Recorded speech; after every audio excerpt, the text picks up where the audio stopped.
Welcome to Conscious Love. My name is Maria Appelqvist, and I'm doing this series where I'm interviewing conscious couples. And today I'm so excited. I'm having Ben and Jen Rode with me. Hi. Hey. Hi. Thanks for having me. This is going to be fun. This is going to, yes. It's all about having fun, right? And I remember, like, we actually have a history together, and we're not here for talking about that, but I've seen your progress since then, and what really happened in your life. So I'm so honored that you want to be here and have this conversation with me about what consciousness is. So maybe starting there, what is consciousness to you?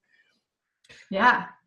Consciousness is awareness. It's being lucid in the dream. It's not wondering what to do. Who am I? Why are we here? What are we doing together? It's consciousness is a total understanding of how to have relationship. In the terms of relationship, it's how to have a love that works. Like, what kind of things do we need in place to be able to handle when an issue comes up? Or in one of our courses, we have a course called Fall Deeper into Love for couples, for conscious couples. And one of the lessons is how to fight. Yeah. and pretending like fighting's not going to come up is a joke. So we just named it How to Fight. Yeah. And it's the little things like that that can take a relationship and make it last forever. And when Jen and I first met, so we married a month after we met 5 years ago, and 5.5 years ago by now. And we did a lot of fighting, and so we had to create these structures to make it work. Yeah. Well, and that's so fascinating, because you met, and then a month later, I remember, Jen, you moved a long distance. Like, how for just being together and getting soon married, what was it that, like, how did you meet and how did you attract each other in the first place? Like, how did you know this was so right? Yeah, well, we were crazy people, and still are. It's funny, but it really is that thing of when you know, and we really did know right away. At least our higher selves knew. It was very clear from the moment we met. We both knew we were done. So that was really clear. But then we married so quickly and started our business together. I also quit our jobs, started our business together, like boom, boom, boom. We had no business background. He was a mailman. I was a preschool teacher. We had no background. And so then the voice of the ego and the self-doubt and the, oh my God, I just ruined my life and I just made the worst decision, what the hell did we just do? What the hell did we just do? Then those voices started, coming in. And of course, everyone around us was in shock too, right? So, all of those voices, came in. But, the biggest thing for us was that we quit our jobs cold turkey. We had no money to fall back on. We had nothing. We had $600 in our bank account and a $750 a month rent, right? And I mean, at the end of the month, and nothing saved. And our parents don't have money, so nowhere to go. So we had to do this business, right? And the funniest part, as you know, Maria, is that we were doing this business, helping women bring in their life partner and working with married couples, helping them have the best sex of their lives. And we had a horrible relationship at first. We didn't know what we were doing. We didn't trust each other. We didn't know each other, right? So what really turned it around, because we were on the brink of divorce, several times in the first few months of our marriage. I mean, it was like every other day.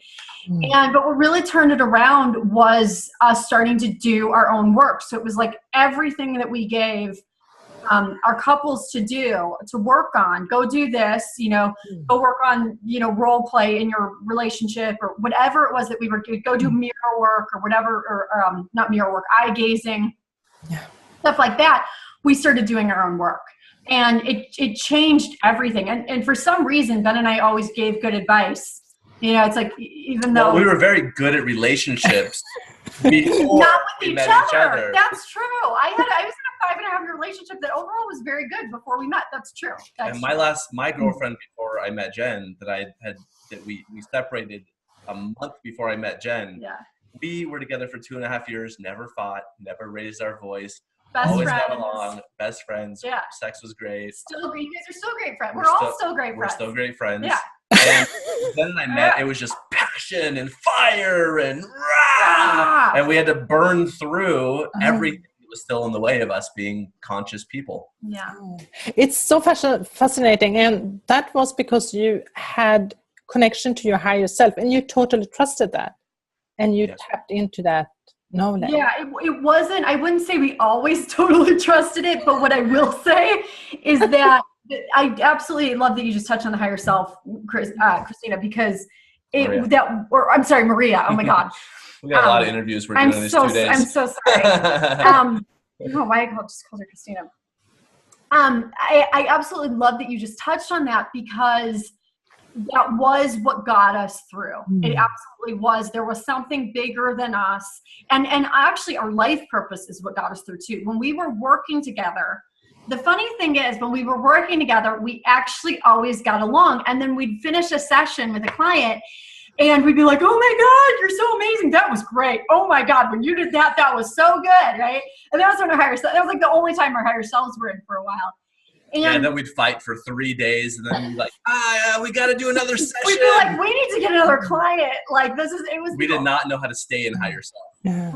So it was more like the sessions you were doing with women that they connected you deeper to each other. It was life purpose. It was life purpose. So we had come together, this new model of life partners on life purpose that we talk about. We came together for this life purpose. And so when we weren't on life purpose, we were spiraling out of control. And as soon as we came together for life purpose, my higher self was in, her higher self was in, and everything would just click into place. We could see each other's higher self rather than the person behind the scenes. It's out of integrity and ridiculous, right? It's like when you're telling this story, it's like I get goosebumps on my arms because it's so powerful that your higher selves were having this communication with each other, and you know you were on purpose, and that really have you stay true. So it seems like you didn't have, like, this was totally different from previous relationships. Yes. And so that means that you didn't bother about what came up. You had just committed somehow to stay, or how did you think at that point? You know, I love this question. So the commitment really to life purpose, this is the interesting thing. The commitment for both of us to life purpose came in just a little bit before we met. And so that was actually what really brought us together, was this commitment to life purpose. And my previous relationship, you know, we'd been together 5.5 years. I was a teacher. He was working like a part-time job, you know, but we were going in just two different directions. I had this calling toward, you know, spirituality and consciousness and things like that. And he didn't. And that was really a big part of what led the relationship to fall apart, because we were just absolutely going in two different directions, right? Yeah, and my relationship, we were great friends, we were great buddies, we were great partners. You know, there was a part of me throughout the entire 2.5 years that wanted to commit fully, that wanted, you know, all our friends were like, why don't you guys just get married? Just get married. You guys are great together. And I mean, she was like, we still say, like, she's perfect. She's perfect, right? Yeah. And, you know, she was perfect. I was perfect. We were so great together. Yeah. And there was this part of me that just wouldn't let me settle down, that just wouldn't let me commit fully to this relationship. And I was like killing myself trying to figure out why. And, you know, there was some growth throughout the relationship. I was still learning and doing my own thing at the same time. And she had her job, I had my job. We'd come back together after work. But when I met Jen, it was like, bam, straight to the moon with the growth and the expansion and the consciousness, and everything made sense. All of the past relationships made sense of why they didn't work out, because they weren't supposed to. This was supposed to work out. And I think that's the thing with most relationships is that, you know, with my last relationship, I was spending 8 hours, some days 12 hours, because I worked 2 jobs, you know, apart from my partner. It's like, how can you grow together when you see each other for an hour or 2 a day sometimes, And when you do, you're exhausted. How can you be growing together, right? Challenging. Yeah, that's really, so it's, I'm really sensing that how your life purpose together, that overcame everything. So, and that made you also committed to each other in a new way. So, and then you were telling the story that you realized that when you were fighting, you had to start do the structures you were giving your coaching clients and start to do it by yourself. So how are you still doing that, or was that something that was needed during a phase of time, or how do you see the importance of structures? So at first, when we were completely unconscious, we were so spiraling out of control. There were no boundaries. There was nothing in place to hold us together or to get through an argument and grow from it rather than get pissed off from it and want to leave, right? So initially, we were like, what the fuck are we doing? And so that's when we had to take all of our clients, all the advice we were giving our clients. Now we've got the structure, we got it. If there's no real fight anymore. If there's like a 30-second fight, we learn from it, we grow from it. But now we've created a structure where we made an agreement, and this is actually part of how we stopped fighting, was we made an agreement to listen to each other's advice on our higher self. Because I can see her higher self better than she can see her higher self. Right. And she can see my higher self better than I can see it. So we made an agreement we're in this relationship for growth, for expansion for consciousness. So we made an agreement to please hold me to my higher self. Please, even like when I'm not being my highest, my king self, please get me there. Show me how to be there. And I just have to do whatever she says, even if my ego kicks and screams. So we've gotten much better at that. So there's really, like, between the two of us now, because there is this trust that's been built that we did not have in the beginning. Now it's almost the same way that, like, if I were paying a high level coach to coach me and kick my ass, I would, it's not that maybe that coach might not say something that I might not react to a little bit or whatever, but I would value that high level coach so much that I would do what they were telling me to do, right? Like, I value Ben's opinion so much, you know what I mean? It's that kind of an agreement and that kind of a relationship and feedback system. That's really, really beautiful. That's gorgeous. Can we talk about sex life? Yeah. What's different here? Talk about how horrible it was when we met, or how good it is now. I also know that I've seen interviews with you before, like from the beginning, how you realized that it was horrible because you were so different. Yeah. So you have really working, like you have really as a couple working through all, like, it seems like you were not a match, but your higher self had made this is our purpose, and you committed to that and work yourself through it. That's so fascinating. Thank you. We've found this now with so many couples, because we've worked with hundreds of married couples privately, and of course thousands in our group programs at this point. And it's very, very common, actually, for opposites to attract, because there's this balance in the relationship, or that can happen, right? But absolutely, it was this opposites attract, and we didn't know what to do with it in the beginning. We had completely different sexual styles, and most married couples have different sexual styles. Maybe just saying something about the sexual styles, because I don't think everybody is familiar with it. You wanna? Yeah, sure. So I forget the book that I read this in about 7 years ago. I forget the guy's name, but the book's called Passionate Marriage, and it's a really great book. And he talks about the 3 sexual styles as partner engagement, erotic trance, and role play, right? So the way that I've started to interpret it recently is focus on self, is erotic trance, eyes closed, I'm going inward, I'm not focusing on my partner. My partner's pleasuring me. I'm finding pleasure inside my body, but I'm staying disconnected. And so that creates blocks to intimacy, but it also creates a good self-awareness, right? So I was erotic trance. So she was erotic trance. I was partner engagement, which is eyes open, making out. looking into each other's soul, and like it was all about my hot partner. It was all about her body and her sexual energy creating sexual energy in me, which is great for intimacy, not great on me being in my own body, right? And then the third is role play, which is everything else. It's what keeps it hot. You know, it's what keeps sex life hot over the years.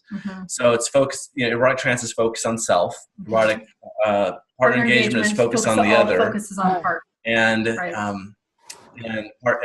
role play is becoming somebody else. It's focused on like the environment, right? And that can be anything from dressing up to having sex in public to you know, dirty talk. It's kind of all in that. Being more experiential. Yeah, exactly. Yeah. So so I was partner engagement, and I wanted her to look at me and make out with me and like be in love with me, and she wanted nothing to do with that. She wanted to be. She was like, "Stop distracting me with your kisses and looking at me. You're making me really uncomfortable." And I'm like, "Oh, she doesn't love me. She doesn't want me." Yeah. And so we had to start training in each other's styles. So I had to start, okay, you know, go inside, close my eyes, create my own sexual energy. And she had to, you know. And I had to get out of, you know, I had to really get in his world and consciously make eye contact and things like that. This is the thing with erotic trance that I really want to share with everyone. Most people that are erotic trance don't realize they're erotic trance. So most people that are watching this, they'll probably think, this is what we get, the most common things. People either say, well, I'm all three of those.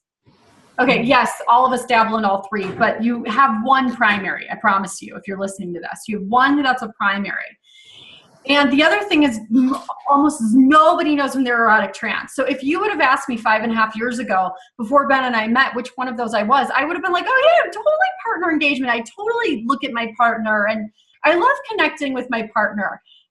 I didn't realize the blocks to intimacy that I had. And so when the real intimacy started coming in with him, I actually would get nauseous. I would get sick to my stomach. I would, you know, had previously been, you know, fairly decent at orgasming clitorally, and all of a sudden couldn't anymore because I was like, I was so used to focusing inward, and then that focus was going outward, and I was like, I can't orgasm. It's funny stuff. So these are things that most people just aren't aware of. And then the other thing that's really important for people to understand is that one is not better than the other. Sexual mastery is about playing in all three realms. All three are equally important. One is not better. So just like we teach relationship and what comes up in relationship as a feedback mechanism for consciousness, we also look at sex and orgasm as a feedback mechanism for consciousness. So the same blocks that come up to orgasm and to intimacy in the bedroom are the same things that are keeping us from making money or from loving ourselves or from being loved by our partner. And it's the same thing that we teach the same thing in business, right?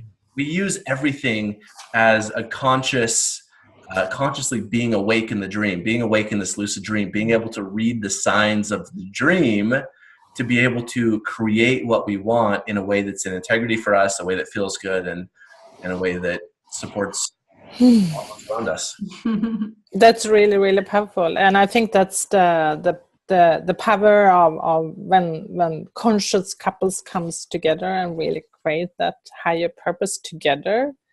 It's I'm seeing it creating a leverage in all areas. Yeah, leverage, a synergy. Yeah. It's like what the two of us could have done individually versus what we're able to do together, because it's because we're opposites attract. It's because we're like, you know, boom, boom, boom, pop, popping.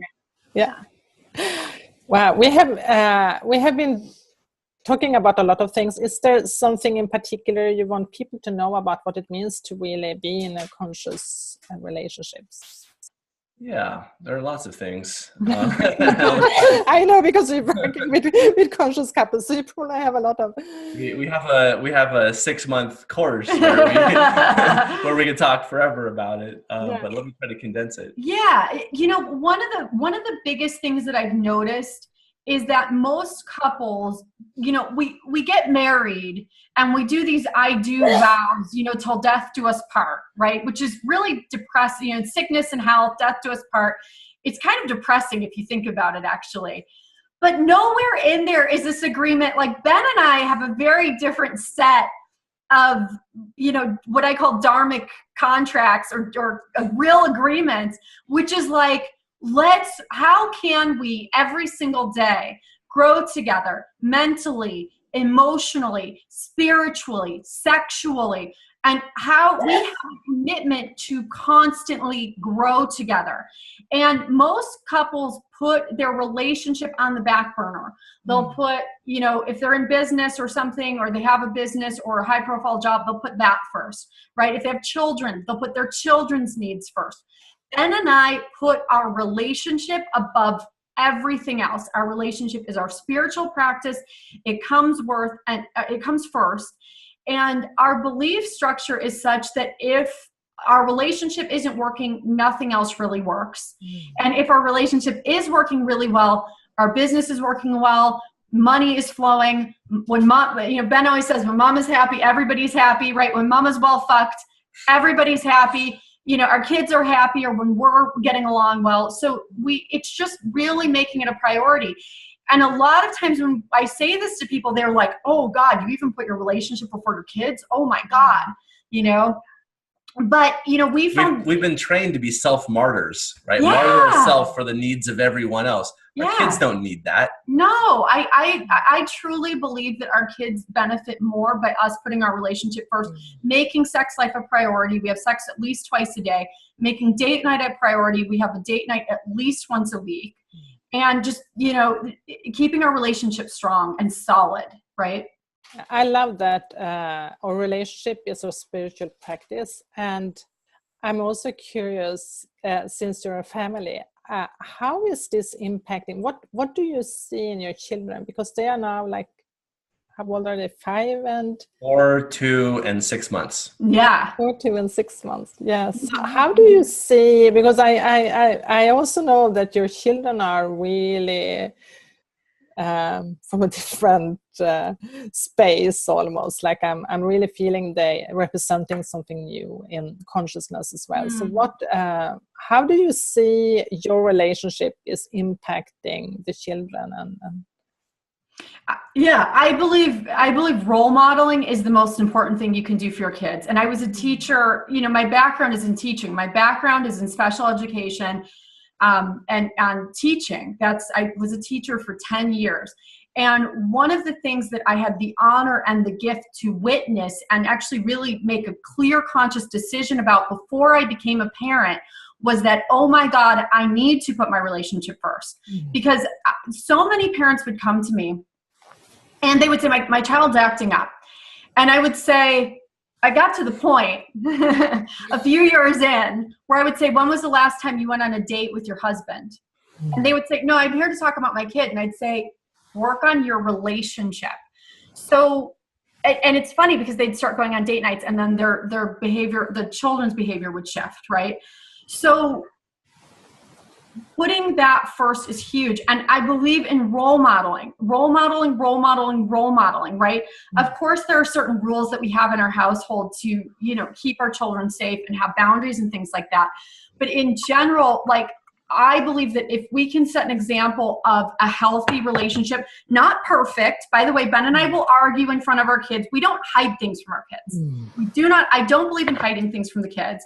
I don't believe in never discussing something in front of your kids or having to go behind closed doors or something like that. We're also really affectionate in front of our children, right? So I believe in just setting an example. That affectionate. Yeah. Well, yourself. We kiss and we snuggle and we touch and we not. We make out. She sits on my lap. We snuggle. Yeah, we do. And I think that's, I don't believe there's any way to be a perfect parent. I don't actually think we're all meant to be perfect parents, So by doing the explosive sexual healing work that we've been doing over the last 5 years, we get to see the way that parenting affected a child that is now in her 40s, 50s, 60s. Yeah. And so we see the way that if parents were separate, maybe they slept in separate bedrooms. I never saw my parents be affectionate. They never kissed, they never held hands. Right. And now they don't have a model for what that looks like or what it feels like to be in love. Right. I always tell my daughter, my 4-year-old daughter, I always tell her, Bella, your daddy loves your mommy so much. Mommy and daddy are so in love, you know? Yeah. And this is what love looks like. You know, like I want her to have the relationship like her mom has at some point. And so, you know, we've gotten to see the way also that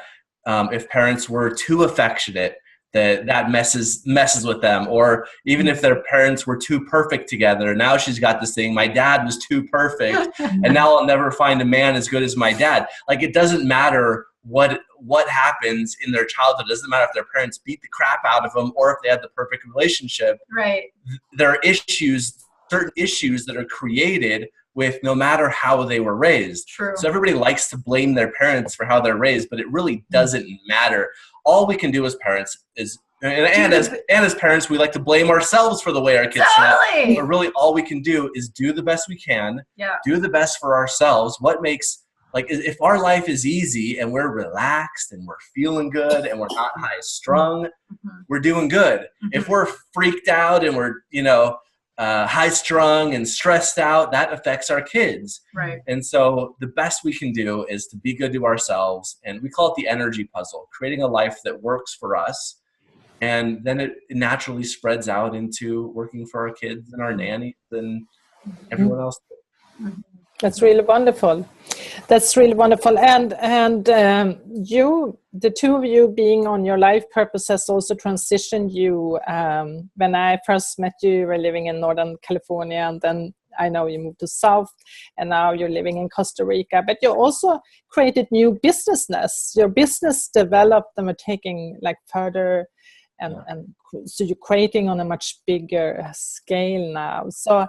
Yeah, we're in over 30 countries now. Like I mean, it's cool. Yeah. Yes. So speak something about what happened in your business as a result of you bringing that explosiveness out. Exactly. Also. It's all about our ability to come together as partners and create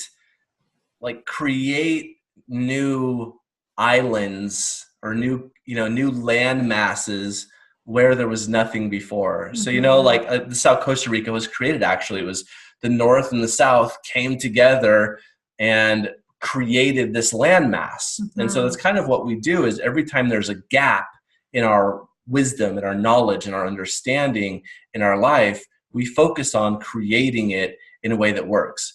And so, first we were focused, I had orgasm down. I had female orgasm down. And so that's what we were focusing on. We were focusing on what we knew. Then as we were building our relationship, we started teaching about relationship as we were getting it figured out for ourselves. Then we started teaching about, eventually a couple of years in, we started teaching about business, because we had spent a few $100,000 on business coaching and business programs and stuff like that. And a lot of it wasn't working. A lot of it wasn't helping us. A lot of it was just pissing us off. And our clients too, because our clients are, the more conscious you become, the more in integrity you become, the more the programs that are like, this is how, my 5 steps to building my business, the 5 simple steps to double your list, like not everybody needs a list. If it doesn't feel good to you in your business, it's not going to help you grow. Everything that we're talking about now is creating a dream life. And a lot of our clients at the time were at the top of their game, making a lot of money, successful business, and saying, I'm not happy. Right. And we had a lot of high profile clients that we were working with that, I mean, behind the scenes, they were just burnt out. Really burnt out, and their businesses had become like runaway trains. That was one of the things, repeating things that people were saying. It's like this runaway train. I've got this high profile business. The business entity itself generates a lot of money, but it also, I'm spending as much as I'm making. And it's taking up all of my time. I don't even have time for my partner or time to find a partner. Yeah. And so Jen and I created a way of life and a way of doing business that we call 5D Business School, the evolution of entrepreneurship, that answers all these questions and it does the same thing that we did for sexuality and orgasm and relationship for conscious business, and using it as a feedback mechanism to our enlightenment. Yeah. So, we have the X marks the spot on our map. I need to make money in my business so I can survive on my life purpose. Yeah. And and then noticing what makes me happy, what works. Oh, that made me money. Oh, that made me money, but it didn't make me happy. It's right? important. And so like, so I've got my life partner. We're happy together. We're creating money. We're creating an impact. It just moves and flows by itself, and money comes in as if by magic. Mm-hmm. And so when you're in alignment, that's what it looks like. Like Jen and I don't have a big email list, or we didn't have an email list.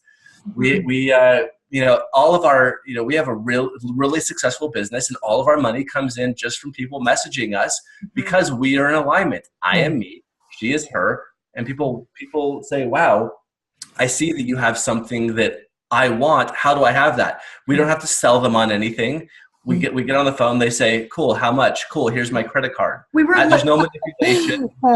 We were actually just talking about this, was it last night? We were talking about this, so my Simple Pleasures retreat is coming up. It's a retreat I hold here in Costa Rica. And it's so funny because every single time we fill it, it feels like magic. A lot of it fills through word of mouth. I don't even really do, I do some Facebook posting mentioning it, but I mean, there's no launch, there's no big advertising campaign. So most of my people come in through referrals, friends of friends, or some Facebook post or something. And they almost all, I'm on the phone and this is what I was telling Ben last night, everybody that's signing up right now. I literally the other day was like, do you want to hear more about it? I'm talking to somebody for like 5 minutes. Do you want to hear more about the details of the retreat? And they're like, nope, not necessary. I'm just saying, no, I just know I need to be there, And that's what we call 5D. And everybody's in and out of it. We're all in and out of it. But what Ben and I are teaching is how you can consciously, because you can consciously create it. Most people call it flow. Well, I was in flow and now I'm not in flow. And most people think that the flow is just kind of happening to them, right? But we can consciously create flow. That's flow. It's just easy. It's clear. People are aligned. They don't even know why they're signing up with you, but they'll just come to you and say, I know I need to work with you, or I know I need to be at this retreat, right? It's fun. Yeah, consciousness is key. Consciousness. Consciousness is the key, and being in alignment with that consciousness. Yeah. That's really about being authentic and being full of you. Yeah. And thank you so much. So how do people find you? Yeah. If they really want to. So we have about 20 different programs and courses and retreats here in Costa Rica, 10-day mystery school retreat for couples and for single women too. And so all that information is on RodeInstitute.com, RodeInstitute.com. And I'd also love to thank you for listening here. And by giving you a free month, we have a membership program called Sovereign You, where you get to ask us questions every week. And we do a 90-minute call or recording the first 3 weeks. And the last week is a live video call on Zoom. And you get to ask us questions about anything, enlightenment, consciousness, relationships, sex, orgasm, business, anything. And so for a free month of it, please email our team it's care@RodeInstitute.com. Care, like CARE, like we care about you. At RodeInstitute, RODE Institute, and just tell them you heard about us here on this radio show and that we offered you a free month. Yeah, it's so fun. It's such a fun community. It's really cool. You guys will love it. When we're on, it also includes a Facebook page. We're on that Facebook page every day. I mean, it's a very intimate, awesome, high-level, awake group of killer people. Yeah, we've got about 165 members right now, and it's a focused group of conscious community that are all making their life better. You'll feel like you're coming home. We have people all the time that join and they're like, oh, I feel like I just landed and came home. Yeah, it's fun. Yeah. That's why we created it. Yeah. For us to feel at home. Yeah. That's really wonderful. Thank you so much. I'm so happy to have this conversation with you. Thank you so much. We love you. So good to reconnect with you, and you ask amazing questions. You do. Thanks for doing what you do. Big hug. Thank you.